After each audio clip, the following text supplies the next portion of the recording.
एक बार शरद पूर्णिमा की उज्ज्वल चांदनी में वंशीवट यमुना के किनारे श्याम सुंदर साक्षात मन्मथ नाथ की बंसी बज उठी। श्री कृष्ण ने 6 मास की एक रात्रि करके मन्मथ का मान मर्दन करने के लिए महारास किया था।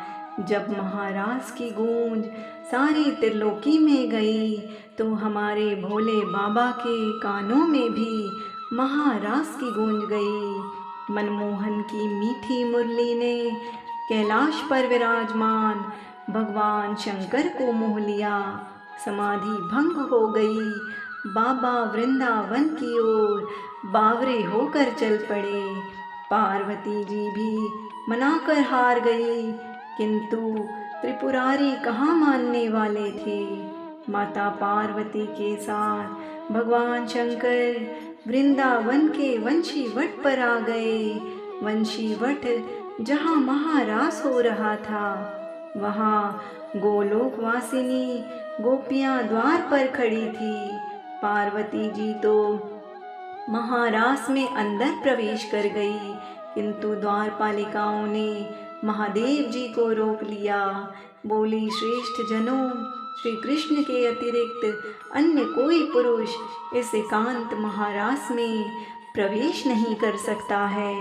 शिव जी बोले, देवियों, हमें भी श्री कृष्ण और राधा जी के दर्शनों की लालसा है, अतः आप ही कोई उपाय बताइए जिससे कि हम महाराज के दर्शन पा सके। ललिता नामक सखी बोली, यदि आप महाराज देखना चाहते हैं तो गोपी बन जाइए।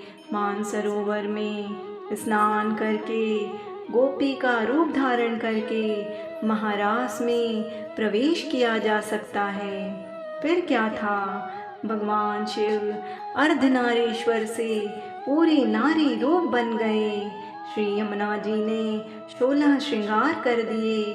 सुंदर बिंदी, चूड़ी, नुपुर, ओढ़नी और ऊपर से एक हाथ का घूंघट भी भगवान शिव का कर दिया। साथ में युगल मंत्र का उपदेश भगवान शिव के कान में किया। प्रसन्न मन से वे गोपी वेश में महारास में प्रवेश कर गए। श्री शिव जी मोहिनी वेश में मोहन की रासथली में गोपियों के मंडल में मिलकर अतृप्त नेत्रों से विश्व मोहन की रूप माधुरी का पान करने लगे।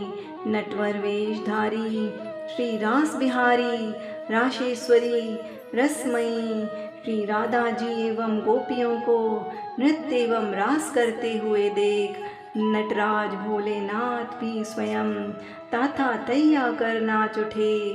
मोहन ने ऐसी मोहिनी बंसी बजाई कि सुध बुध भूल गए भोलेनाथ। बनवारी से क्या छिपा है। भगवान कृष्ण शिव के साथ थोड़ी देर तो नाचते रहे, लेकिन जब पास पहुँचे तो भगवान बोले कि रास के बीच में थोड़ा हास परिहास हो जाए तो रास का आनंद भी दुगना हो जाएगा। भगवान बोले, अरे गोपियों, तुम मेरी साथ कितनी देर से नृत्य कर रही हो, लेकिन मैंने तुम्हारा चेहरा ही नहीं देखा, क्योंकि कुछ गोपियाँ तो घूंघट में भी है। गोपियाँ बोली, प्यारे, आपसे क्या छुपा है, आप देख लो हमारा चेहरा। लेकिन जब भगवान शंकर ने सुना तो भगवान शंकर बोले, ये कन्हैया को रास के बीच में क्या सूझा। अच्छा भला रास चल रहा था, मुख देखने की क्या जरूरत थी, ऐसा मन में सोच ही रहे थे। आज कन्हैया तो फजीहत पर ही तुला है। भगवान कृष्ण बोले, गोपियों, तुम सब लाइन से खड़ी हो जाओ और मैं सबका नंबर से दर्शन करूँगा। भगवान शिव बोले, अब तो काम बन गया, लाखों करोड़ों गोपियाँ हैं, मैं सबसे अंत में जाकर खड़ा हो जाऊँगा। कन्हैया मुख देखते देखते थक जाएगा और मेरा नंबर भी नहीं आएगा।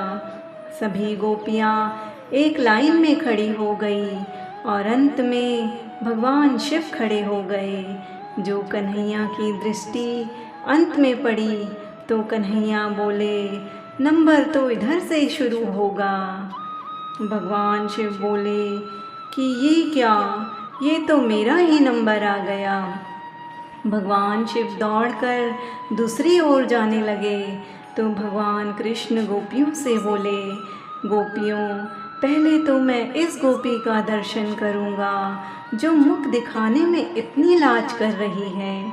इतना कहकर भगवान कृष्ण दौड़े और दौड़कर भगवान शिव को पकड़ लिया और घूंघट ऊपर किया और कहा, आओ गोपेश्वर आओ, आपकी जय हो। बोलिए गोपेश्वर महादेव की जय, भगवान शिव शंकर की जय।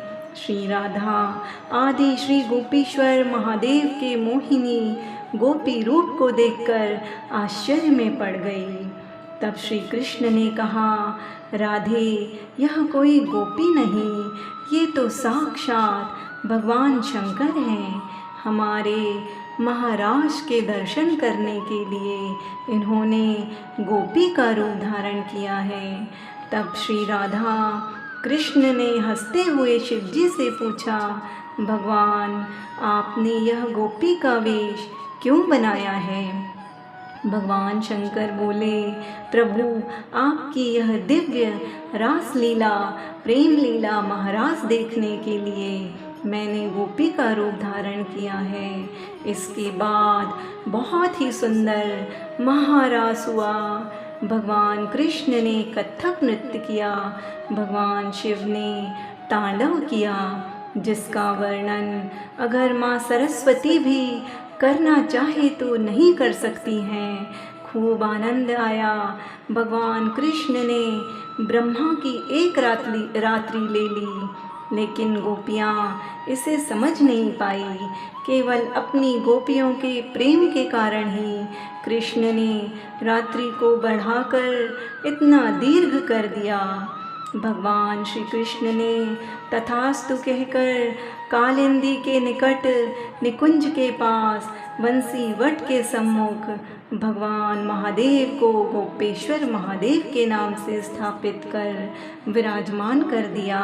श्री राधा कृष्ण और गोपियों ने उनकी पूजा की और कहा कि ब्रिज वृंदावन की यात्रा तभी पूर्ण होगी जब व्यक्ति अपने दर्शन, आपके दर्शन करेगा। आपके दर्शन किए बिना यात्रा अधूरी रहेगी। भगवान शंकर वृंदावन में भी आज गोपेश्वर महादेव के रूप में विराजमान हैं और भक्तों को अपने दिव्य गोपी वेश में दर्शन दे रहे हैं। गर्भगृह के बाहर पार्वती जी, श्री गणेश, श्री नंदी विराजमान हैं। आज भी संध्या के समय भगवान का गोपी वेश में दिव्य श्रृंगार होता है। यदि दोस्तों आप इसी तरह पौराणिक कथाएं, भगवान की गाथाएं सुनना चाहते हैं तो हमारे चैनल को लाइक और सब्सक्राइब कर दीजिए।